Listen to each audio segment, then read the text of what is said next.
கனமும் மகிமையும் சதாகாலங்களிலும் உண்டாவதாக. இந்த நாட்களிலே கர்த்தர் குடும்பத்தை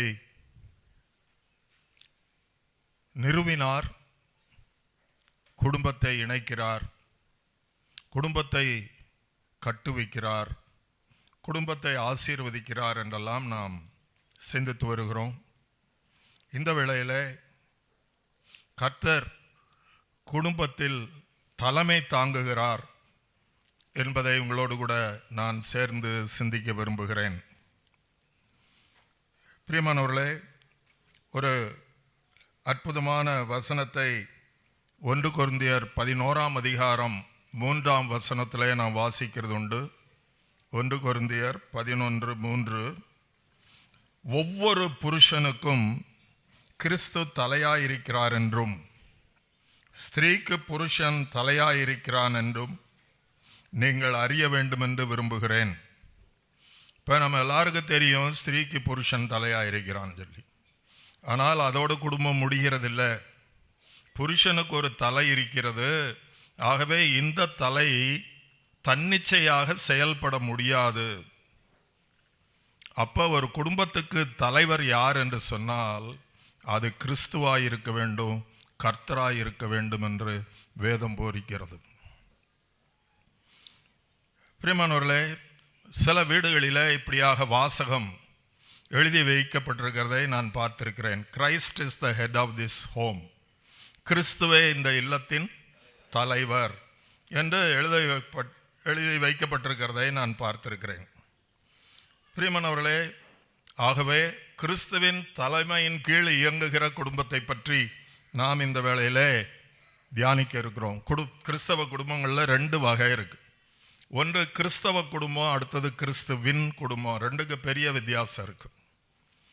பிரியமானவர்களே, இந்த கிறிஸ்தவ குடும்பம் என்பது கிறிஸ்துவை கனப்படுத்தி துவக்கப்பெறும். ஆனால் இந்த கிறிஸ்தவ குடும்பத்தில் என்ன பண்ணுவாங்கன்னா, திருமணத்துக்கு எல்லாரும் வருவாங்க, அதுக்கப்புறம் திருமணம் முடிஞ்சோடனே விருந்து சாப்பிடுவாங்க, அப்புறம் என்ன செய்வாங்க, இப்போ என்ன செய்வாங்க, அவங்க வீட்டுக்கு போயிடுவாங்க. அதே போல் கிறிஸ்துவும் அந்த திருமணத்துக்கு வரணும், திருமணத்தை நடத்தி தரணும். நடத்தி முடித்த பிறகு அவர் என்ன செய்யணும், எல்லாரும் போல் போயிடணும்.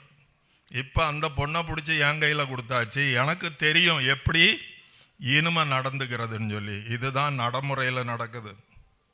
எனக்கு ஏதாவது ஒரு தேவை வந்தால், வயிற்று வலி வந்தால், எனக்கு ஏதாவது செய்ய முடியாது போனால், பயம் வந்தால், கஷ்டம் வந்தால் உங்ககிட்ட வருவேன்.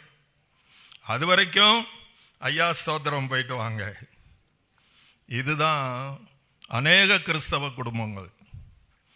அது கிறிஸ்துவின் குடும்பமாக மாற்றப்படவில்லை. அப்போ திருமணத்தில் ஒரு பெண்ணோடு இணைக்கப்படுகிற குடும்பமானது கிறிஸ்துவை தலைமையாக கொண்டு அது செயல்படுமானால் அது இந்த உலகத்தில் தேவனுடைய திட்டங்களை செயல்படுத்துகிற குடும்பமாக, அதனாலே தேவ ஆசீர்வாதத்தையும் தேவ பிரசன்னத்தையும் அனுபவிக்கிற குடும்பமாக அமையும் என்று வேதம் நமக்கு சொல்லித் தருகிறது. இப்போ அப்படிப்பட்ட குடும்பங்களிலே துணிந்து அவர்கள் தங்களுடைய இஷ்டப்படி குடும்பத்தை நடத்த விருப்பம் கொள்ளாமல், ஆண்டவரே எங்களுக்கு ஒரு குடும்பத்தை கட்டித்தாங்க அப்படின்னு சொல்லி கர்த்தருடைய ஒத்தாசையோடு கூட அவருடைய ஆலோசனையில் அவர் கட்ட தங்களுடைய குடும்பத்தை பெற்றுக்கொள்வார்கள். அப்படிப்பட்ட வீடு கிறிஸ்து என்னும் கன்மலையின் மேல் கட்டப்படுகிறதுனால எப்பேற்பட்ட ஆபத்துகள் நேர்ந்தாலும் அந்த குடும்பம் எளிதாக பாதிக்கப்படாது. உன் பக்கத்தில் 1000 பேரும் வலது பக்கத்தில் 10,000 பேரும் இருந்தாலும் அது உன்னை ஒன்றும் செய்யாது. பிரியமானவர்களே, இது கிறிஸ்துவின் குடும்பம், கிறிஸ்தவ குடும்பம் அல்ல. கிறிஸ்தவ குடும்பத்தில் பாட்டு இருக்கும், ஜெபம் இருக்கும், ஆராதனைக்கு போகிற பழக்கம் இருக்கும், காணிக்கை இருக்கும். ஆனால் குடும்பத்தில் யார் தலைவராக இருப்பா? அந்த புருஷன்தான் தலைவனாக இருப்பான். பிரியமானவர்களே, குடும்பமானது கிறிஸ்துவை மையமாக வைத்து இணைக்கப்பட வேண்டும். நீங்கள் எல்லா ஹெவி அப்ளையன்சஸையும் பார்த்தீங்கன்னா அதில் 3 பின்னுள்ள ப்ளக் இருக்கும் எல்லா ஹெவி அப்ளையன்சஸ்லையும். இது ஏன் அப்படின்னு சொன்னால், இந்த கரண்ட் சப்ளையில் ஏதாவது தகராறு வந்தால் உயிர் சேதம் ஆகாது இருக்கணுமானால் அதில் 3 ஒயர் இருக்கணும். இந்த 3 ஒயரில் எந்த ஒயர் மேலே இருக்கும் தெரியாதா? ஒரு பச்சை கலர் ஒயர் மேலே இருக்கும். இந்த 3 பின்னில் எந்த பின்னு பெருசாக இருக்கும்? இந்த உப்புக்கு சப்பானி பின்னு தான் பெருசாக இருக்கும். ப்ளக்கை கீழே போடும்போது அந்த பெரிய பின்னு உடஞ்சி போச்சு. இப்போ அந்த ப்ளக்கை மாட்டினா அந்த அப்ளையன்ஸ் வேலை செய்யுமா செய்யாதா? அது ஒரு நல்லா வேலை செய்யும். அப்போ இந்த பின்னு எதுக்கு? பிரியமானவர்களே, அந்த பின்னு தான் இந்த செயல்பாட்டுக்கு பாதுகாப்பின் உறுதி. அதுபோல் நம்ம ஏற்கனவே சிந்தித்தோம், முப்பிரி நூல் சீக்கிரமாய் அறாது. அப்போ கிறிஸ்துவை மையமாக வைத்து புருஷனும் மனைவியும் அவரிலே இணைந்து குடும்பத்தை நடத்த முற்பட வேண்டும். பிரியமானவர்களே, இப்போ வேதத்தில் சொன்னது போல புருஷனும் மனைவியும் ஒருவரை ஒருவர் ஏற்றுக்கொள்ளாத பட்சத்தில் அவர்கள் கிறிஸ்துவுடனே கூட இணைக்கப்பட முடியாது. ஆகவே முந்தி காலத்திலெல்லாம் கூட்டு குடும்பங்கள் இருந்தது. நான் சிறுவனாக இருக்கும் போதெல்லாம் நாங்கள் கிறிஸ்மஸ் கொண்டாடுவோம். அந்த கிறிஸ்மஸ் எல்லாம் ஒரு காலம் என்னுடைய தாத்தாவுடைய பிள்ளைகள் அவங்க யாருமே தனியாக கொண்டாடினதே கிடையாது. அவர் இறக்கும் வரை பிள்ளைகள் எந்த ஊரில் சிதறி இருந்தாலும் அவளெல்லாம் தன்னுடைய தகப்பனார் இடத்துல வந்து பெரிய குடும்பமாய் பெரிய சட்டியில் சமைச்சு எல்லாம் சுற்றி உட்கார்ந்து அப்படி தான் சாப்பிடுவார். அந்த காலமெல்லாம் மலையேறி போயிடுச்சு. எந்த அளவுக்கு மலையேறி போயிடுச்சுன்னா, புருஷன் மனைவிக்கு இருக்கிற உறவு கூட பூத்து போகும் காலத்திலே நாம் வந்திருக்கிறோம். பெத்த பிள்ளைகள் சொந்த வீட்டிலேயே பாதுகாப்பாக கற்புடன் வாழ முடியாத ஒரு காலகட்டத்துக்குள் நாம் வந்திருக்கிறோம். அது கிறிஸ்தவத்துக்கு வெளியே இல்லை, கிறிஸ்தவத்துக்கு உள்ளேயும் அநேக விபரீதங்கள் உட்புகுந்திருக்கிறதை நாம் காண முடியும். பிரியமானவர்களே, அதுபோலதான் நாம் இந்த வேளையிலே கிறிஸ்துவை மையமாய் வைத்து வாழ வேண்டுமானால் புருஷனும் மனைவியும் ஒருத்தரை ஒருவர் ஏற்றுக்கொள்ள வேண்டும். நம்ம ஏற்கனவே நான் உங்கள்கிட்ட சொன்னேன், புருஷனானவன் மனைவியை தன் சொந்த சரீரமாக ஏற்றுக்கொள்ள வேண்டும். அதுக்கு கிறிஸ்து ஒரு முன்மாதிரியை கொடுத்திருக்கிறார். அந்த முன்மாதிரி கிறிஸ்து சபையை நேசித்து காப்பாற்றுகிறது போல ஒரு புருஷன் தன் மனைவியை நேசித்து காப்பாற்ற வேண்டும் என்று நாம் பார்த்தோம். அதுபோல ஒரு சரீரத்திலே குறைவு இருக்கும்போது புருஷனானவன் அந்த குறைவுகளை சுட்டி காட்டுகிறவனாக இல்லாமல் அந்த குறைவுகளை அன்பினாலே நிறைவாக்கக்கூடியவனாக இருக்க வேண்டும்.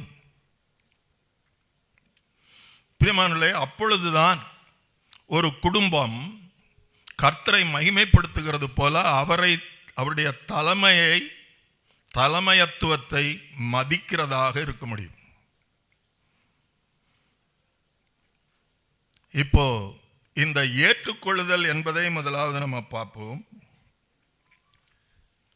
இந்த மனைவியை எனக்கு கர்த்தர் கொடுத்தார் என்கிற ஒரு தீர்க்கமான அறிவு முதலாவது விசுவாசிகளுக்குள்ள வரணும். நிறைய பேர் குடும்பத்தில் பிரச்சனை இருக்கும்போது அவர்கள் பேசிக்கொள்கிறதை நான் கேட்க வேண்டிய நிர்பந்தம் இருந்திருக்கிறது. அது சொன்னாங்க, எங்கள் அப்பா அம்மா சரியாக விசாரிக்காமல் இந்த பொண்ணை என் தலையில் கட்டிட்டாங்க. எங்கள் ஊழியக்காரரு கொஞ்சம் கூட விவஸ்தை இல்லாமல் இப்படிப்பட்ட ஒரு ஆளை என் தலையில் கட்டிட்டாரு. இப்படிலாம் பிரச்சனைகள் வரும்போது சொல்லுகிறவர்கள் அநேகர் இருக்கிறார்கள். பிரியமானவர்களே, கிறிஸ்து இல்லத்தின் தலைவராக இருப்பாரானால்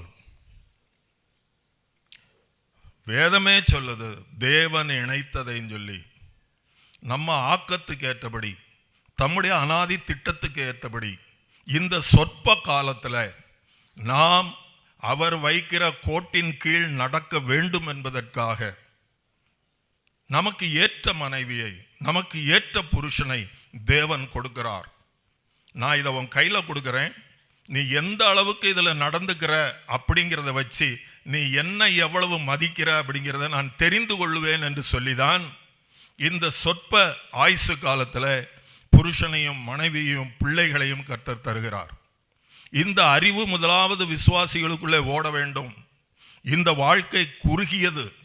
இந்த வாழ்க்கையில் கர்த்தர் நம்மோடு கூட சேர்ந்து ஓடும்படியாக சிலரை கொடுத்து இணைந்து செயல்படுங்கள் என்று சொல்லும்போது, கர்த்தருடைய நாம மகிமைக்காக நமக்கு கொடுக்கப்பட்டவர் நம்முடைய எதிர்பார்ப்புக்கு முற்றிலும் வேறுபட்டவராய் இருந்தாலும் கர்த்தர் இதிலே இசைந்து வாழும்படி கட்டளை இட்டிருக்கிறார் என்பதற்காக கர்த்தருடைய ஒத்தாசையோடு கூட அவருடைய மகிமைக்காக ஒன்றும் நலம் புலம் சொல்லாமல் நாம் வாழ கற்றுக்கொள்ள வேண்டும். இப்போ இதுல எனக்கு ரொம்ப எச்சரிப்பா இருக்கிற ஒரு வசனம் என்னன்னா,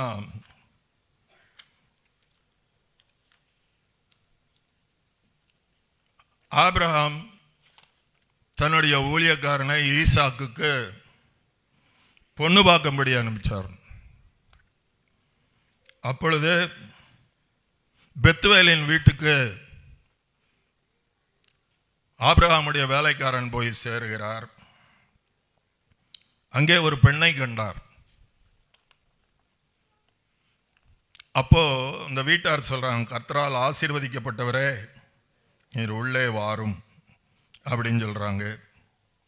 அப்புறம் என்ன சொல்றாங்கன்னா, ஆதியாகமம் 24 அதிகாரம் 50 ஆதியாகமம் 24:50. அப்பொழுது லாபானும் பெத்துவேலும் பிரதித்தரமாக, இந்த காரியம் கர்த்தரால் வந்தது, உமக்கு நாங்கள் நலம் பொலம் ஒன்றும் சொல்லக்கூடாது என்றார்கள். பிரியமானவர்களே, இது ஆபிரகாமுக்காக சொல்லப்பட்டதில்லை, கொண்டு வந்த ஊழியனுக்காக சொல்லப்பட்டதல்ல, எலியேசரை சந்தோஷப்படுத்துறதுக்காக சொல்லப்பட்ட வார்த்தை அல்ல. இது சொல்றாங்க, இந்த காரியம் கர்த்தரால் வந்தது. ஆகையினால இதுல என்ன செய்யக்கூடாது, சொத்த சொல்லும் உரிமை இல்லைன்றாங்க. பிள்ளைய பத்தவங்க கமெண்ட் அடிக்கக்கூடிய உரிமை இல்லை. இது நம்முடைய இருதயத்தில் எழுதப்பட்டிருக்குமானால் ஒரு பெண்ணை பற்றியோ புருஷனை பற்றியோ கமெண்ட் அடிக்கக்கூடிய உரிமை கர்த்தர் கொடுக்கவில்லை. அவை கர்த்தரே நம்முடைய தலையாக இருப்பாரானால் அவர் பார்த்து ரெண்டை சேர்ந்து ஓடுன்னு சொல்லும்போது, எப்படி தனக்கு பிடிக்காத மாடு பக்கத்தில் ஒரு வண்டியில் இணைக்கப்பட்டால் அந்த மாடு சண்டித்தனம் பண்ணால் என்ன நடக்கும், சவுக்கு தான் கிடைக்கும். ஆகவே மேலே உட்கார்ந்துருக்கிறவன் எவ்வளவு பிடிக்காத மாடு, அன்ஃப்ரெண்ட்லி மாடை சேர்த்து விட்டாலும் போனால் என்ன செய்யணும், போகணும், நில்லுனா நிற்கணும், இப்படி திரும்பினா திரும்பணும். அது அடி உதையில் செய்கிறது. ஆனால் கிறிஸ்துவை தலையாக கொண்டும்போது தன்னார்வமாக நாம் அவருக்கு செய்வது, அதுதான் குடும்ப வாழ்க்கை. செஞ்சிச்சு பார்க்கும். பிரியமானவர்களே, ஒருவேளை இந்த சத்தியத்துக்கு கட்டுப்படுத்தி நாம் குடும்பம் நடத்த போனால் எதிரும் புதிருமான புருஷனும் மனைவியும் இணைக்கப்பட்டிருந்தாலும் அவருடைய வாழ்க்கை சமாதானமாய் முன்னேறும். எப்படா குப்பை கட்டுறீங்க? ஆச்சரியமா இருக்கும். கர்த்தருடைய வீடு அப்படிப்பட்டதாய் இருக்கும். பிரியமானவர்களே, இப்போ ஒருவரை ஒருவர் நாம் எப்படி ஏற்றுக்கொள்வது? நான் ஏற்கனவே சொன்னேன், புருஷரை தலையாகவும் மனைவிமாரை சரீரமாகவும் ஏற்றுக்கொள்ளணும்னு வேதம் சொல்லியிருக்கு. ஆனால் மற்றொரு முன்னுதாரணத்தை நான் உங்களுக்கு முன்வைக்க விரும்புகிறேன். கர்த்தர் நம்மை ஏற்றுக்கொள்ளும் போது, இந்த புருஷனையும் இந்த மனைவியும் தனக்கு பிள்ளையாக கர்த்தர் ஏற்றுக்கொள்ளும் போது, எப்படிப்பட்டவர்களை தனக்காக கர்த்தர் ஏற்றுக்கொண்டார் என்று நாம் சிந்திக்க கடமைப்பட்டிருக்கிறோம். கர்த்தர் என்னை தம்முடைய பிள்ளையாக ஏற்றுக்கொண்டிருக்கிறார். நான் எப்படிப்பட்டவன்? நான் படிக்கும் போதும் வேலை செய்யும் போதும் என்னை விட பொறுமை உள்ளவர்கள், என்னை விட தாழ்மை உள்ளவர்கள், என்னை விட நற்குணம் படைத்தவர்கள் எல்லாம் பார்க்கும்போது பல வேளைகளில், ஆண்டவரே, பக்தியிலே இவ்வளவு வைராக்கியமாயிருக்கிற இவனை நீர் உமக்காக தெரிந்து கொள்ளாமல், அவனுக்கு முன்பாக என்னை குறைவாய் எண்ணுகிற என்னை எப்படி ஐயா நீர் தெரிந்து கொண்டீர் என்று சொல்லி நான் பல வேளைகளில் வியந்து போயிருக்கிறேன்.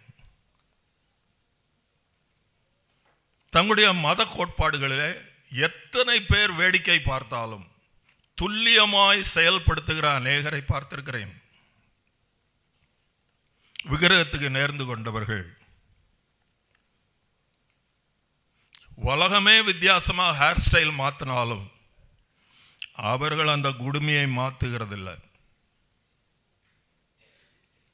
உலகம் எப்படி சாப்பிட்டாலும், எவ்வளவு பசி எடுத்தாலும் மனம் போல சாப்பிடுகிறார். அந்த பஞ்சாங்கத்தின்படி தான் அவர் சாப்பிடுவார். உலகம் எவ்வளவு வகை வகையா ட்ரெஸ் போட்டாலும் அவர் ஒரு காலம் அப்படி ஒரு மேல் சட்டை போட மாட்டார். அப்படியே ஒரு வேஷ்டி கட்டினாலும் அந்த மரமையின்படி தான் கட்டுவார். வெயில் எவ்வளவு கொளுத்தினாலும் வெறுங்கால நடப்பார். அப்படி விக்கிரகத்துக்கு தன்னை விற்று போட்ட ஒருவனை தேவன் தனக்காக தெரிந்து கொள்ளாமல், மகனே இதெல்லாம் உன்னுடைய நன்மைக்காக என்று சொல்லி இருந்தும், ஆண்டவரே, அவருடைய காரியங்களில் நான் காட்டுகிற வைராக்கியம் மகா குறைவு என்பதை நான் உணர்ந்து வெட்கப்பட்டிருக்கிறேன். அப்படிப்பட்ட சொத்தையான ஒன்றை கர்த்தர் தனக்காக தெரிந்து கொண்டிருக்கிறார் என்பது எப்பேற்பட்ட ஆச்சரியம் என்பதை சிந்தித்து பாருங்கள். ஆகையினாலே பவுலப்போஸ்தலன் தன்னை கர்த்தர் தெரிந்து கொண்டதை அவர் உற்று பார்த்து கொரிந்து சபைக்கு போகும்போது, கொரிந்து என்று சொன்னால் உலகத்திலேயே இழிவானது என்பது பொருள்.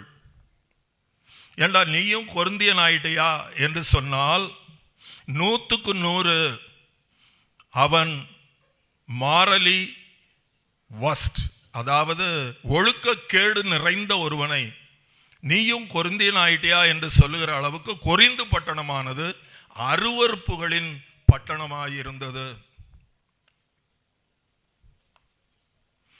உலகத்திலே பல இடங்களில் இருந்து பண வசதி உள்ளவர்கள் இந்த அசுத்தத்துக்காகவே கொரிந்துக்கு படையெடுத்த காலம் அது.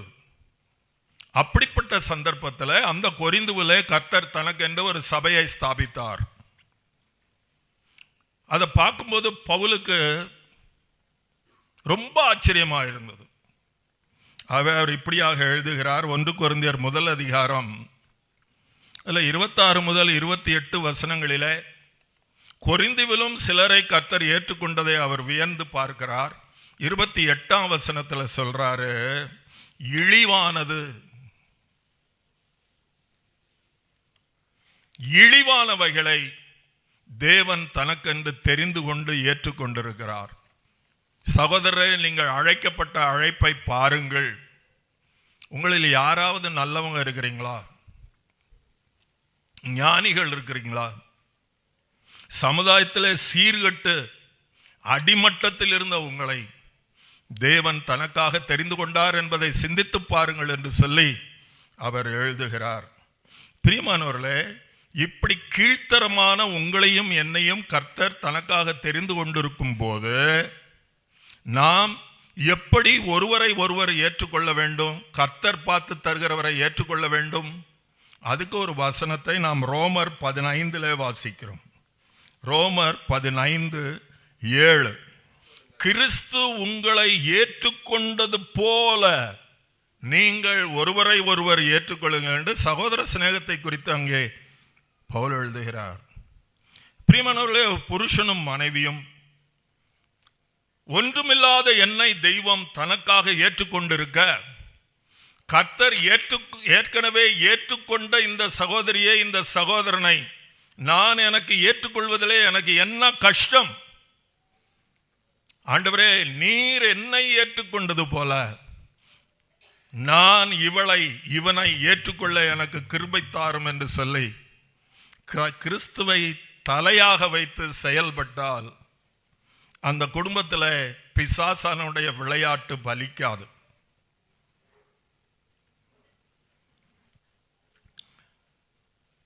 பிரியமானவர்களே, ஆகவே ஒவ்வொரு திருமணத்திலையும் இதை ஞாபகப்படுத்தப்படுகிறது.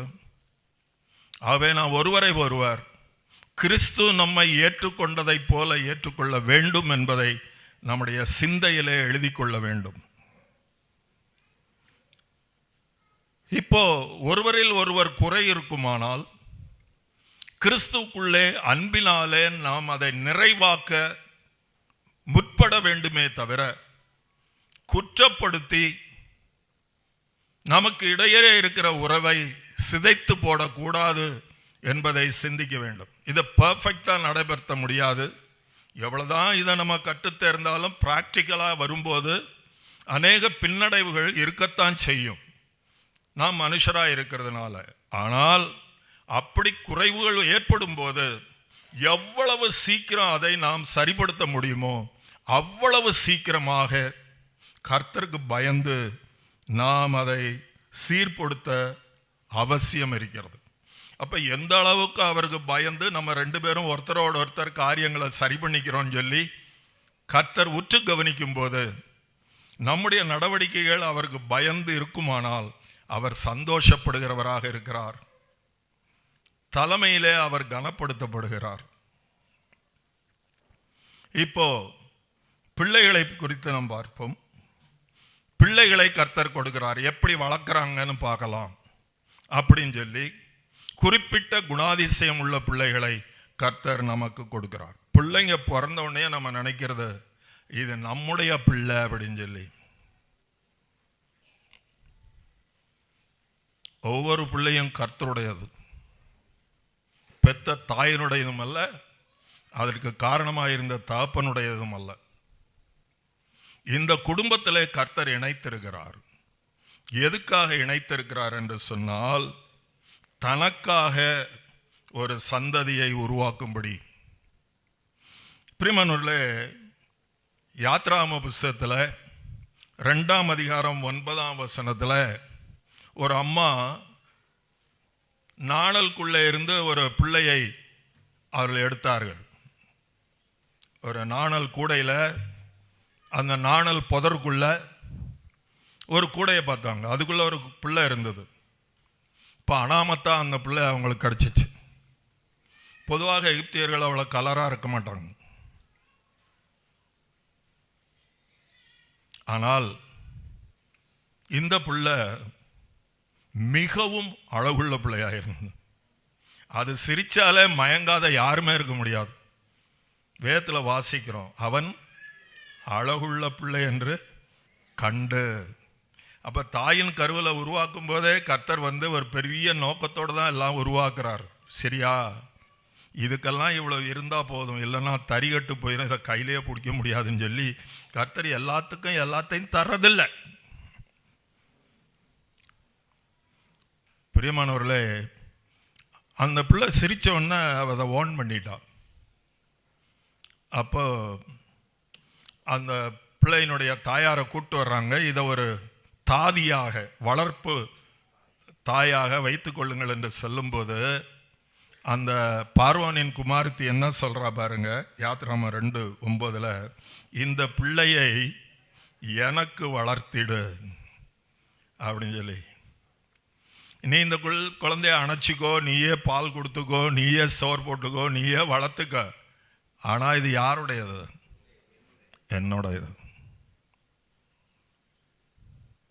இந்த அறிவோடு கூட தான் பெற்றோர்கள் பிள்ளையை வளர்க்க வேண்டும். நம்ம இஷ்டப்படி வளர்க்கறதுக்காக பிள்ளையை கர்த்தர் கொடுக்கறதில்லை. கொஞ்சுகிறேன் என்று சொல்லி குழந்தையை குரங்காக்குறவர்கள் அநேகர் இருக்கிறார்கள் தங்களுடைய அறிவீனத்தினாலே. சில சபைகளில் பார்த்துருக்கேன். அது 1ஆம் கிளாஸ் போகிற பிள்ளை குரங்கு குட்டி குரங்க பிடிச்சிட்டு இருக்கிற மாதிரி அப்பாவை அம்மாவை அப்படியே பிடிச்சிக்கிட்டு உட்கார்ந்துருக்கு.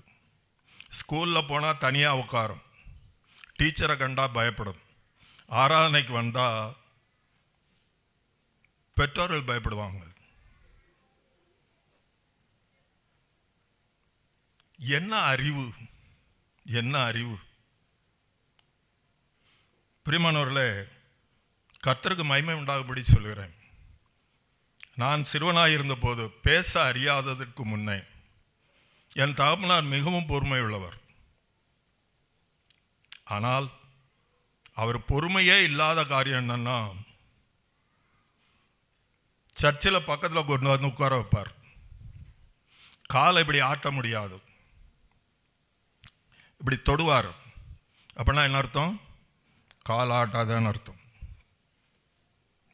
அப்படி கேட்க முடியாது. இப்படி பார்ப்பார், அப்படி கேட்க முடியாது. அப்படி கேட்டால் என்ன ஆகுன்னு சொன்னால், வீட்டுக்கு வந்த பிறகு உண்டு இல்லைன்னு ஆக்கிடுவார். இதெல்லாம் நான் என்ன சொல்லேன்னா, பேச அறியும் முன்பாக. அப்போ எனக்கு ஊட்டப்பட்ட ஒரு அறிவு என்னன்னா, கர்த்தருக்கு பயப்படுதலே ஞானத்தின் ஆரம்பம். ஒரு சிறு குழந்தைய வளர்க்க வேண்டிய முறை இருக்குது. அது பேசுவதற்கு முன்னே பெற்றவங்களை மதிக்குதோ இல்லையோ, கர்த்தருடைய சன்னிதானம், ஜெப வேளை அப்படிங்கும்போது அந்த பிள்ளைய வைக்க வேண்டிய இடத்துல வைக்க அறிவு இருந்தால் பெற்றவங்களுக்கு. இன்னைக்கு நிறைய பிள்ளைங்கள் தறிகட்டு போகிறதுக்கு பெற்றவங்களுக்கு இது இல்லாததான் காரணம். பிள்ளைகளை ரொம்ப அண்டர் எஸ்டிமேட் பண்ணுறோம். நான் நிறையா பேச விரும்பலை, பெருமை பேசுகிறதா நீங்கள் நினைக்கக்கூடும். 3 மாதத்துக்கு மேலே என் பையன் இஷ்டத்துக்கு மோஷன் போக முடியாது. காலில் உட்கார வைப்பேன், நல்லா வெதுன்னு புட்டியை வச்சு உள்ளே ஏற்றுவோம். மவனே, நீ அதை ரிலீஸ் பண்ணாதான் உன்னைய நான் ரிலீஸ் பண்ணுவேன், முடிஞ்சதை பார்த்துக்கோ. 1 வாரம் அப்படி வச்சோம். அப்புறம் அது ரெகுலரைஸ் ஆயிடுச்சு. இந்த அப்டமன் கண்ட்ரோல்.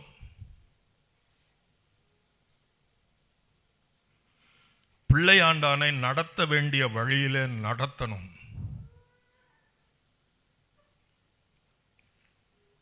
நான் அதிகமாய் பேச விரும்பவில்லை.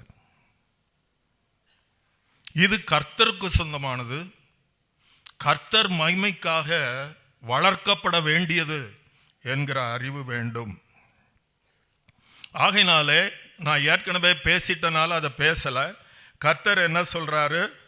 உபாகமம் 11ஆம் அதிகாரத்தில், நீங்கள் என் வார்த்தைகளை உங்கள் பிள்ளைகளுக்கு உபதேசித்து, நீ ஏ ஃபார் ஆப்பிள் சொல்லித்தரையோ இல்லையோ, நீ சொல்லித்தர வேண்டிய ஒரு முக்கியமான காரியம் இருக்கிறது. என்னவென்றால், என் வார்த்தைகளை உன் பிள்ளைகளுக்கு உபதேசித்து நீங்கள் வீட்டிலே உட்கார்ந்திருக்கிற போதும்,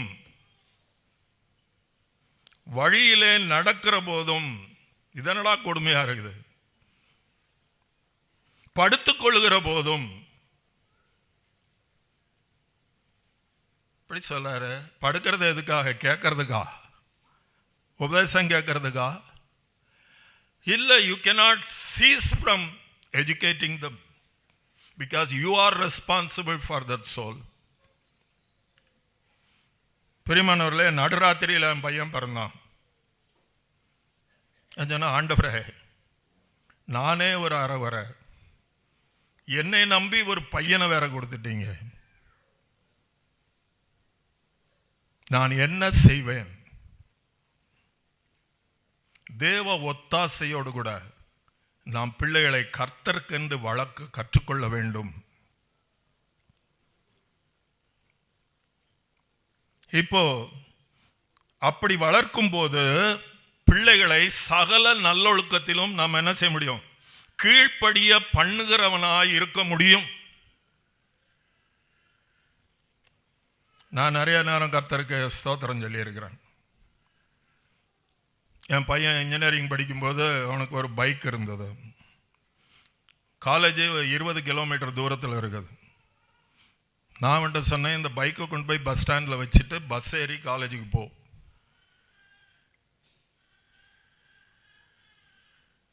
சந்தோஷத்தோடு கூட அவன் செய்தான். சந்தோஷத்தோடு கூட நான் கர்த்தருக்கு நன்றி சொன்னேன்.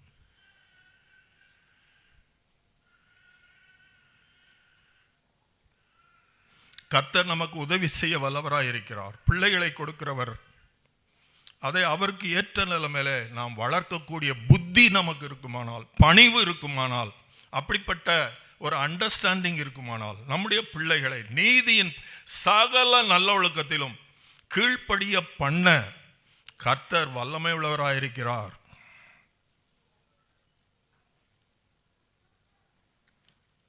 பிரியமானவர்களே, ஆபிரகாமுக்கு நான் சொன்னதை நிறைவேற்றும்படியாய் அவன் தன் பிள்ளைகளுக்கும் தனக்கு பின்வரும் தன் வீட்டாருக்கும் நீங்கள் நீதியையும் நியாயத்தையும் செய்து கர்த்தருடைய வழியை காத்து நடங்கள் என்று கட்டளையிடுவான் என்பதை அறிந்திருக்கிறேன் என்றார். நம்மளை பற்றி கர்த்தர் என்ன சொல்லுவார்? நீ எல்லாருக்கும் பிள்ளை கொடுத்தீங்க, எனக்கும் பிள்ளை கொடுத்தீங்க, இத மாதிரி பிள்ளையா? எது சொன்னாலும் கேட்காது. காலையில முழிச்சா ராத்திரி தானா தூங்குற வரைக்கும் செல்போனை கொடுக்க மாட்டேங்குது அப்படின்னு சொல்லி, நீ தானையா செல்போனை கொடுக்குற? அதை பைத்தியமாக்குனதே நீ தானே. அப்படி வீட்டில் செல்போன் எதுக்கு? பிள்ளைகளை சீரழிக்கிறதே பெற்றோர் தான் பெரும்பாலும்.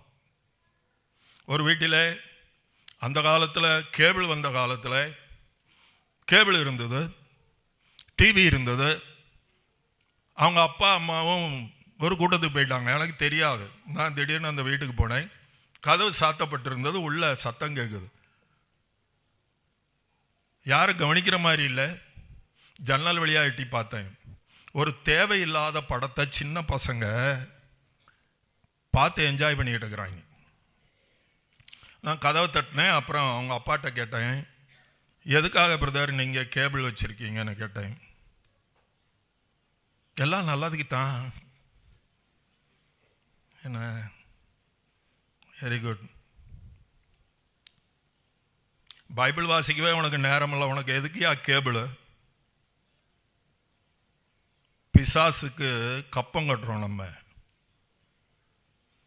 சத்திய ஆவியானவரே எனக்கு உம்முடைய வசனத்தை வெளிப்படுத்தணும் கேட்கறதுக்கு உனக்கு துப்பு இல்லை.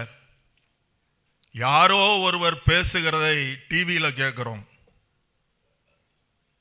இன்றைக்கு டிவியில் 95% எது சத்தியம் இல்லையோ அதுதான் சத்தியமாய் போதிக்கப்படுகிறது. அதை கேட்டு விசுவாசத்தில் வீணரானவர்கள் எண்ணிக்கை கடங்கா விசுவாசிகள் என்று அறியப்படுகிறவர்கள்.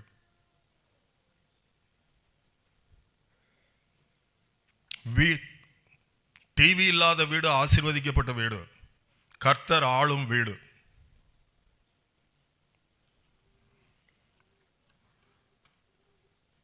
பிரியமானவர்களே, சார் வால்டர் மேபன் அவர் ஒரு முறை பாண்டிச்சேரியில் ஒரு கேம்ப் நடந்தது. அது குடும்ப முகாம். அதில் பெற்றோரும் பிள்ளைகளுமாக தனித்தனியாக பிரித்து வைத்தார்கள். அப்போ பெற்றோர்கிட்ட கேட்டாங்க, நீங்கள் பிள்ளைகளாக இருக்கும்போது இருந்ததுக்கும் இப்போ நீங்கள் பிள்ளைங்க வளர்க்குறதுக்கும் என்ன பிரச்சனைன்னு சொல்லுங்க அப்படின்னு சொல்லி கேட்டாங்க. இப்போ நிறைய பேர் ஷேர் பண்ணும்போது ஒருத்தர் சொன்னார், எனக்கு ஒரு பையன் இருக்கிறான், எங்கள் வீட்டில் ஒரு அந்த காலத்துலாம் டேப் இருந்தது, வீடியோ டேப். இப்போ எங்கள் வீட்டில் ஒரு வீடியோ பிளேயர் இருக்கு, நான் என்னெல்லாம் செய்ய வேண்டாம்னு சொல்லணும் அதைத்தான் அவன் பார்க்குறான் செய்கிறான், என்ன சொன்னாலும் கேட்குறான் இல்லை அப்படின்னாரு. அவன் நம்ம ஒரு 6th 7th படிக்கிற பையனாக இருக்கும். அவர் சொல்லிவிட்டார். அதுக்கப்புறம் இந்த செஷன் முடிஞ்ச பிறகு சாரன் குணசீலன் ஆபிரகாம் என்கிற ஒரு ஊழியக்காரர் இருந்தார். அப்போ இப்படி நான் விபரீதமான ஒரு செஷன் நடத்தினாங்க. பிள்ளைங்கிட்ட சொன்னாங்க, உங்கள் அப்பா அம்மாவை செய்கிற கொடுமைகள் எல்லாம் சொல்லுங்கன்னாங்க. எல்லாம் நிறையா பிள்ளைங்க சொல்லிச்சு. இப்போ ஒரு பையன் எழுந்திரிச்சான். கொஞ்சம் முன்னாடி ஒருத்தர் சொன்னார்ல, வீடியோ டேப் நான் பார்க்க வேணான்றதான் அவன் பார்க்குறான்னு சொன்னார்ல, அவர்கிட்ட கேளுங்க எதுக்கு எங்கள் வீட்டில் வீடியோ பிளேயர் இருக்குன்னு கேளுங்க. நான் பார்க்க வேண்டாத டேப்பெல்லாம் ஏன் வீட்டில் இருக்குன்னு அவர்கிட்ட கேளுங்க அப்படின்னு சொன்னோம். அப்படியே அமைதி ஆயிடுச்சு. முகாம் கொஞ்ச நேரத்துக்கு யாருக்குமே பேசுறதுக்கு துணிவு வரல. வேதம் சொல்லுது, இந்த சிறியரில் ஒருவனுக்கு இடலராய் இருக்கிறவனுடைய கழுத்தில் இயந்திர கல்லை கட்டி அப்புறம் சமுத்திரத்தின் ஆழத்தில் போடணும். இப்போ கர்த்தர் எந்த அளவுக்கு பிள்ளைகளை சீரழிக்கிற பெற்றோர்களை பற்றி பேசுறாரு பாருங்க. இன்னைக்கு நிறைய பிள்ளைங்க வீணா போனதுக்கு நீ காசு கொடுத்து டிவி வாங்கினால, நீ அந்த கேபிளுக்கு கப்பம் கட்டிட்டு இருக்கறனால, தேவையில்லாம நீ பின்னைய பிரியப்படுத்துறதுக்கு ஒரு செல்போன் வாங்கி கொடுத்தனால, இது பெருமைக்காக பணம் படைத்தவர்கள் செய்கிற, பணம் இல்லாதவர்களும் துணிந்து செய்கிற ஒரு பாவமாயிருக்கிறது. வேதம் சொல்லுது, நியாய தீர்ப்பின் நாளிலே சோதோமும் கொமோராவும் மக்கள் எழுந்து உனக்கு விரோதமாய் சொல்லுவார்கள், எங்களுக்கு இந்த வாய்ப்பு கிடைத்திருந்தால் நாங்கள் அன்றைக்கே மனம் திரும்பி இருப்போம். கொரோசினே பெத்சாயிதாவே உனக்கு ஐயோ. நியாய தீர்ப்பு நாளில் பெற்றோருக்கு விரோதமாக பிள்ளைகள் எழும்பி சொல்லுவார்கள், இந்த ஆளும் இந்த பொம்பளையும் அன்னைக்கு எனக்கு இதெல்லாம் கொடுக்காமல் இருந்திருந்தால் நான் இந்த அளவுக்கு பாதிக்கப்பட்டிருக்க மாட்டேன்.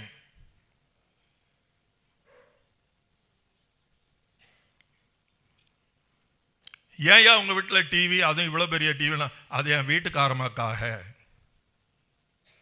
ஏன் இந்த கேபிள் அப்படின்னா ஐயா நியூஸ் பார்ப்பாரு, இது ஐயாக்காக. ஏயா வைஃபை அப்படின்னா இது என் பையனுக்காக.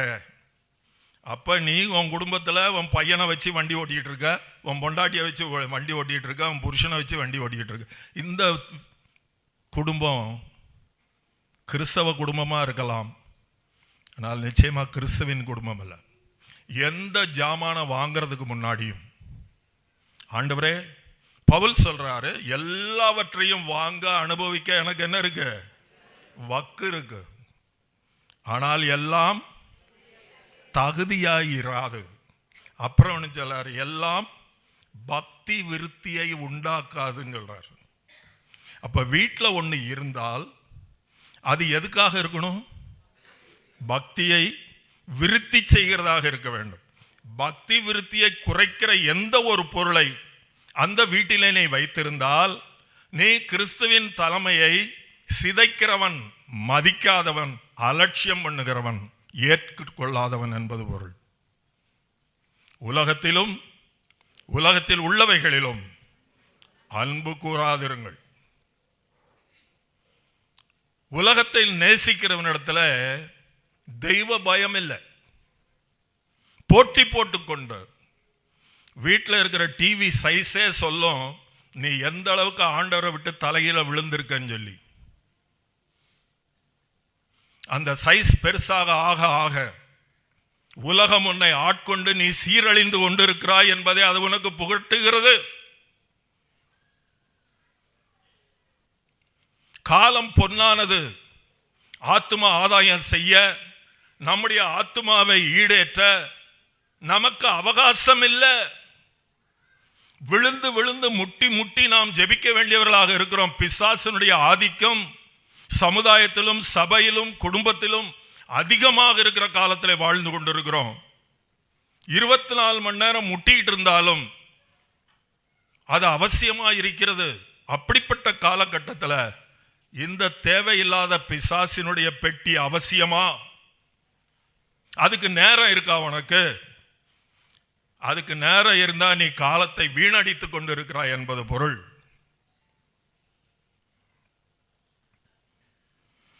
பிரியமானவர்களே, இப்போ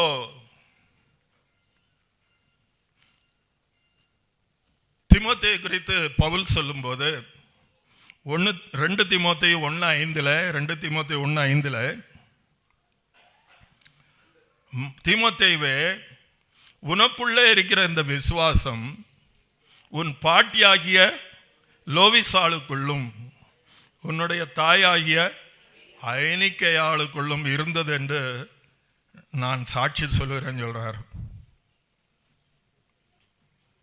நிறைய பேர் பிள்ளைங்களுக்கு தூக்கம் வர்றதுக்காக கதை சொல்லுவாங்க. எனக்கு ஒரு பாட்டி இருந்தாங்க, நல்ல பாட்டி தான். ஆனால் அவங்க கதை சொன்னால் விளக்கு நாச்சியா அப்படின்னு சொல்லுவாங்க. அது போர் அடிச்சே நாங்கள் தூங்கிடுவோம், அப்படி கதை சொல்லுவாங்க. ஆனால் கிறிஸ்துவை மையமாய் கொண்ட குடும்பத்தில் பிள்ளைகளுக்கு விசுவாசம் வளரும்படி, ஏண்டா நீ கார்ட்டூன் பார்க்கறதில்ல, எல்லாரும் பார்க்குறாங்க, நீ மாத்திரம் ஏன் பார்க்கறதில்ல அப்படின்னா, கார்ட்டூன் பார்க்கலாம், ஆனால் எங்கள் வீட்டில் சொல்லி கொடுத்துருக்குறாங்க, காலத்தை பிரயோஜனப்படுத்தி கொள்ளுங்கள், ஏனென்றால் நாட்கள் பொல்லாதது.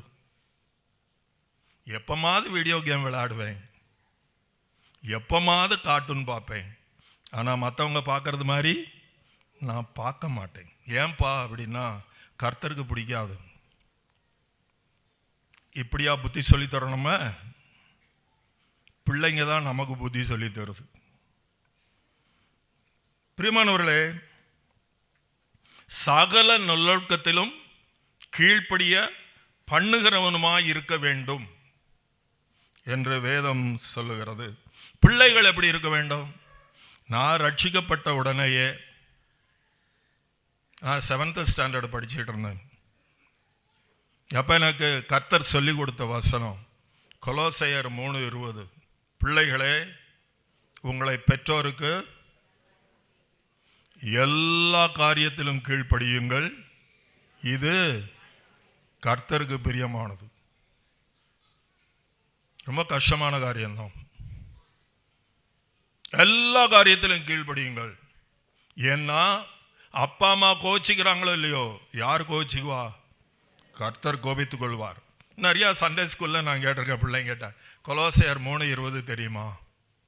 தெரியாது. எனக்கு ஆச்சரியமாக இருக்கும்.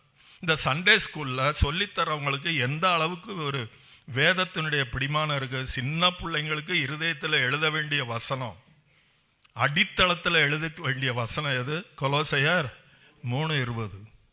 ஆனால் நிறைய சண்டே ஸ்கூல் இன்சார்ஜாக இருக்கிறவங்க சொல்லித்தரதுங்களுக்கு இந்த வசனத்தை தெரியலங்கிறது ஆச்சரியமான காரியம்.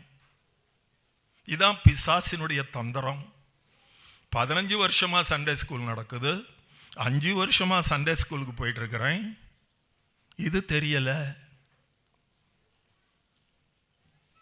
பிரியமானவர்களே, யோசுவா சொல்றாரு, நானும் என் வீட்டார்மோ வென்றால், ரேகாபியரை பார்க்கிறோம், நாங்களும் எங்களுடைய குமாரரும் எங்களுடைய குமாரத்திகளும் கூடாரத்தில் தான் குடியிருப்போம், திராட்சை ரசத்தை நாங்கள் தொடமாட்டோம், திராட்சை செடி பயிரிட மாட்டோம். நம்ம குடும்பத்தை பற்றி நம்ம சொல்ல முடியுமா? யோசுவா நானும் என் வீட்டார்மோ வென்றால் அப்படின்னு தைரியமாக சொல்ல முடியுமா? இப்போ நம்ம அப்படி சொல்லணும்னா வழி இருக்கு. கிறிஸ்துவை தலைமையாக ஏற்றுக்கொண்டு செயல்பட வேண்டும். சரி, இப்போ நான் கொஞ்ச நேரம் தான் இருக்குது. சில வீடுகளிலே அந்த வசனம் எழுதியிருக்குன்னு சொன்னேன், கிறிஸ்துவை இவ்வல்லத்தின் தலைவர்னு சொல்லி. அப்புறம் அதுக்கப்புறம் வாசிக்கிறதெல்லாம் எனக்கு சங்கடமாக இருக்கும். அதை யார் அந்த ஸ்டேட்மெண்ட்டை ஃப்ரேம் பண்ணாங்கன்னு தெரியாது. அதில் என்ன எழுதியிருக்குன்னா, மறைமுக விருந்தினர் அப்படின்னு எழுதியிருக்கும். அவர் தலைவர், ஆனால் அவர் மறைமுகமாக தான் இருக்கணும், வந்து மூஞ்ச காமிக்க கூடாது, மறைமுகமாக இருக்க வேண்டும். அது மாத்திரமல்ல, அவர் எப்பவுமே எப்படி இருக்கணும்? விருந்தினராக இருக்க வேண்டும். எப்படி ஒரு தலைவர் விருந்தினராக முடியும்? கிறிஸ்து தலைவர்னு சொல்ற, இப்ப அவர் தானே உனக்கு விருந்து போடணும், அவர் தானே முன்னாடி நிற்கணும். He is the head of the table. ஆனால் அந்த வசனம் அப்படி எழுதியிருக்கு, நடைமுறையில் அப்படி தான் இருக்கிறோம். பிரியமானவர்களே, அப்போ எம்மாவு சீஷர்களை குறித்து பார்க்கிறோம். இயேசுவானவரை வீட்டிலே ஏற்றுக்கொண்டார்கள். அவர் என்ன செய்தார்? வீட்டுக்குள்ளே பிரவேசித்து அப்பத்தை எடுத்து அவர் ஸ்தோத்திரம் பண்ணுகையில் அவருடைய கையிலே இருந்த காயங்கள் அவரை காட்டி கொடுத்தது. அவரை உற்று பார்க்கும்போது அவர் உயிர்த்தெழுந்த கர்த்தர் என்பதை கண்டார்கள். அப்போ எப்போவுமே நம்ம டேபிளில் யார் சீஃபாக உட்கார்ந்துருப்பா? யாரு? கர்த்தர் தான். ஒவ்வொரு தடவை சாப்பிடும் போதும் கர்த்தரே அந்த பந்தியின் தலைவராக இருப்பார். அப்படின்னா அந்த பந்தியில் தேவையில்லாத டயலாகெல்லாம் இருக்காது. நீயும் 15 வருஷமாக சமைக்கிற, இதில் எவ்வளவு காரம் போடுறது, ஒரு உப்பு போடுறது, அந்த அறிவு கூட இன்னும் உனக்கு முளைக்கலை. இப்படிப்பட்ட டயலாகெல்லாம் கர்த்தர் அந்த பந்தியின் தலைவராக இருந்தால் வராது. கர்த்தர் சொல்வார், உனக்கு சோறு போடுறதே ஜாஸ்தி, உனக்கு இதில் உப்பு வேறையான்னு கேட்பார். பிரியமானவர்களே, அதுபோல் நாம் இன்னும் இயேசுவானவர் நம்மோடு கூட பந்தி இருக்க விரும்புகிறவர். உங்களுக்கு தெரியுமா? Every time when we sit for meal, அவர் பந்தி இருக்க விரும்புகிறவர். இப்போ அவர் சொல்றார், வாசற்படி நின்று தட்டுகிறேன், ஒரு கதவை திறந்தால் நான் உள்ளே வந்து சோஃபாவில் உட்காந்து கதை பேசுவேன் நான் சொன்னார். சார், நம்மோடு கூட பந்தி இருக்க விரும்புகிற கர்த்தர். ஒவ்வொரு பந்தியிலும் ஆகாரத்துக்கு நன்றி சொல்கிறோமோ இல்லையோ, கர்த்தரை வைத்து அவர் முன்பாக நாம் சாப்பிடுவோம். அது ஆசீர்வாதமான அனுபவமாக இருக்கும். அவர்தான் நம்மை போஷிக்கிறவர் என்று நாம் அறிய வேண்டும். 1 பேதுரு 5:7 சொல்லுகிறோம், வசனம் சொல்லுது, அவர் உங்களை விசாரிக்கிறவராகையால் உங்கள் கவலைகள்லாம் அவர் மேல் வைத்து விடுங்கள். விசாரிக்கிறவர்னா என்ன அர்த்தம் தெரியுமா? தமிழில் சொன்னால் படி அளக்கிறவர் என்று பொருள். படி அளக்கிறவர்னா என்ன? நீ நிற்பதும் நிர்மூலமாகாததும், நீ மூச்சு விடுறதும், நீ சோறு திங்கிறதும் தண்ணி குடிக்கிறதும் எல்லாமே அவராலே என்று பொருள். அதான் விசாரிக்கிறார். மனுஷனை நீ விசாரிக்கிறதுக்கு அவன் எம்மாத்திரம். அப்படின்னா மனுஷனை பார்த்து hello how do you do, சோமா இருக்கீங்களா, அப்படியா கர்த்தர் கேட்குறான்னு அர்த்தம் இல்லைங்க. அவர் உனக்கு படி அளக்கிறவராகையால், அவர் இல்லாமல் ஒன்றும் நடக்காது என்பதனால, உனக்கு இருக்கிற எல்லாமே அவர் போடுகிறது என்பதனால உன் கவலை என்ன செய்ய, அவரிடத்துல வை என்று வேதவசனம் சொல்லுகிறது. பிரியமானவர்களே, இப்போ அடுத்தபடியாக silent listener in every conversation அதில் இருக்கு. அதாவது அது தமிழில் என்ன போட்டிருக்கு?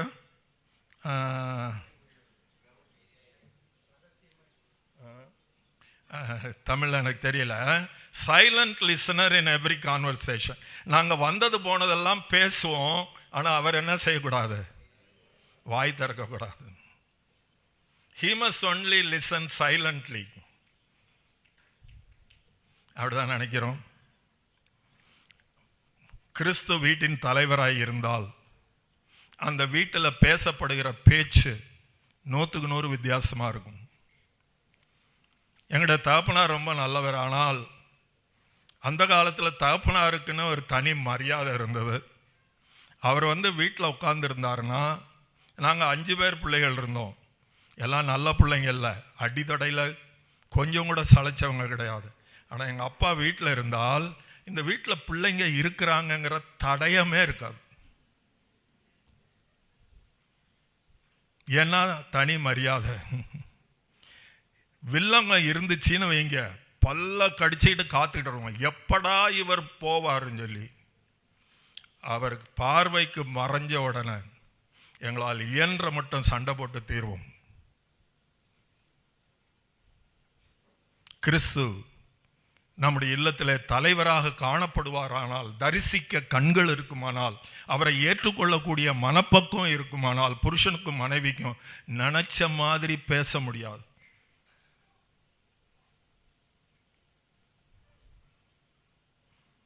வேதவசனம் எப்படியாக சொல்ல, மல்கியா 3:16, கர்த்தருக்கு பயந்தவர்கள், கண்டவங்களும் இல்லை, கர்த்தருக்கு பயந்தவர்கள் ஒருவரோடு ஒருவர் பேசிக்கொள்வார்கள். கர்த்தர் என்ன செய்வாராம்? கவனித்து கேட்பார். புருஷன் பொண்டாட்டிக்குள்ள பேசுறதையும் பேசுறதுக்கு யோசிக்கிறதையும் கர்த்தர் கவனிப்பார். எதுக்காக தெரியுமா? மத்தேயு 12:36 வாசிக்கிறோம், மனுஷர் பேசும் ஒவ்வொரு வீணான வார்த்தைகள் யாவையும் குறித்து நியாய தீர்ப்பு நாளிலே கணக்கு ஒப்புவிக்க வேண்டும் என்று வேதம் சொல்லுகிறது. பிரியமானவர்களே, அவர்களுக்கு ஒரு புஸ்தகம் திறக்கப்பட்டிருக்கிறதுன்னு அங்கே வாசிக்கிறோம். அவருடைய நாமத்தை தியானிக்கிறவர்களுக்காகவும் ஞாபக புஸ்தகம் ஒன்று அவருக்கு முன்பாக எழுதப்பட்டிருக்கிறது. அப்போ புருஷன் பொண்டாட்டிக்கு நடக்கிற எல்லாத்தையுமே கர்த்தர் என்ன செஞ்சிட்டு இருக்கிறாரா? ரெக்கார்டு பண்ணிட்டு இருக்கிறாரு. நாம் சரீரத்தை கையாண்ட விதத்தை நிற்க வச்சு கேட்கறதுக்கு, அவனவன் தன் சரீரத்திலே செய்த நன்மைக்காயினும் தீமைக்காயினும் தக்க பலனை அடையும்படி நாம் எல்லோரும் அவருடைய நியாயசனத்துக்கு முன்பாக நிற்க வேண்டும்.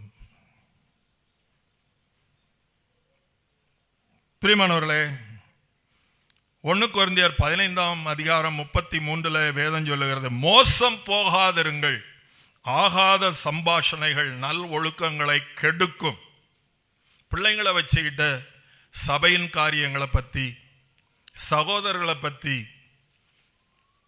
பேசப்பட்ட பிரசங்கத்தை பற்றி, சிலர் குடும்பங்களில் நடந்த விபரீதங்களை குறித்து சம்பாஷணைகள் நடக்கும்போது கர்த்தர் தூஷிக்கப்படுகிறார், கர்த்தர் அவமானப்படுத்தப்படுகிறார். அதை விசுவாசிகள் யோசிக்கிறதில்லை. பிரியமானவர்களே, கர்த்தர் தலையாயிருக்கிற வீட்டில் ஒரு ஏணி வைக்கப்பட்டிருக்கிறது. அந்த ஏணி பூமியிலிருந்து வானத்துக்கு அது உயர்ந்திருக்கிறது. அதில் தேவதூதர்கள் ஏறுகிறவர்களாகவும் இறங்குகிறவர்களாகவும் இருக்கிறார்கள். அப்போ யாக்கோபு பயந்து என்ன சொல்ல, இது தேவனுடைய வீடே அல்லாமல் வேறொன்றும் இல்லை என்று சொல்லி அந்த வீட்டுக்கு என்ன பேர் வச்சாரு? பைத்தேல் என்ற பெயர் வச்சாரு. பைத் என்றால் வீடு என்பது பொருள். பாருங்க, இது தேவனுடைய வீடு. படுக்கிறதுக்கு கட்டில் இல்லை, வச்சிக்கிறதுக்கு தலையணை இல்லை. ஆனால் அது யாருடைய வீடு? தேவனுடைய வீடு. There is a relationship between heaven and earth right at that house. What a wonderful house. பிரியமானவர்களே, இப்படிப்பட்ட வீட்டிலே பிரச்சனைகள் வரும், தேவைகள் வரும், மரணம் வரும். ஆனாலும் அதன் மத்தியில் கிறிஸ்து நம்மோடு கூட இருந்தால் நாம் சமாதானத்தோடு அதை கடந்து போக முடியும். சின்ன பிள்ளைங்க பாடுவாங்க, if Christ in the vessel we can smile at the storm. கிறிஸ்து படவிலே இருப்பாரானால் அலைகளை பார்த்து நம்ம என்ன செய்ய முடியும்? சிரிக்க முடியும். என்னுடைய சாட்சியோடு கூட கர்த்தர் எனக்கு சொல்லிக் கொடுத்த அநேக பாடங்களை உங்களோடு கூட நான் பகிர்ந்து கொண்டிருக்கிறேன். நான் ஒரு பெர்ஃபெக்ட் ஆள் கிடையாது. என்னிலே எவ்வளவோ தோல்விகளை கண்டிருக்கிறேன். ஆனால் கிறிஸ்துவனுடைய சவுக்கடியால் சீர்படுத்தப்பட்டு கொண்டே வருகிறேன். கர்த்தர் நேசிக்கிறவர். இப்போ கூட ஆண்டவரே, இந்த சமயத்தில் இதுவரைக்கும் விட்டு போங்க, உங்களை நாங்கள் எங்களுடைய குடும்பத்தின் தலையாக ஏற்றுக்கொள்ள விரும்புகிறோம்.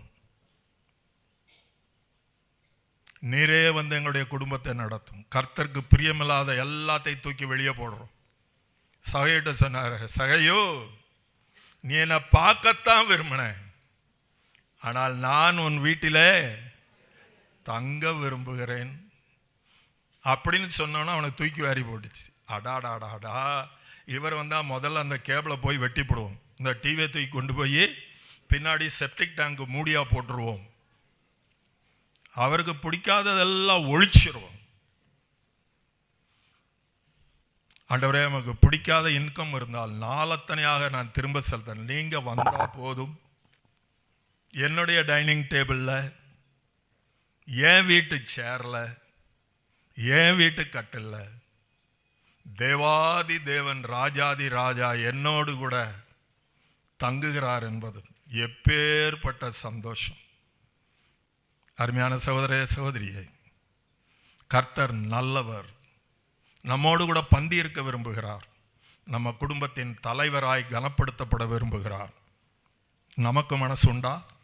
அவருக்கும் மனசு உண்டு. கர்த்தர் தாமே தொடர்ந்து நம்மோடு கூட இடைப்படுவாராக. அவருடைய பரிசுத்த நாமம் மகிமைப்படுவதாக.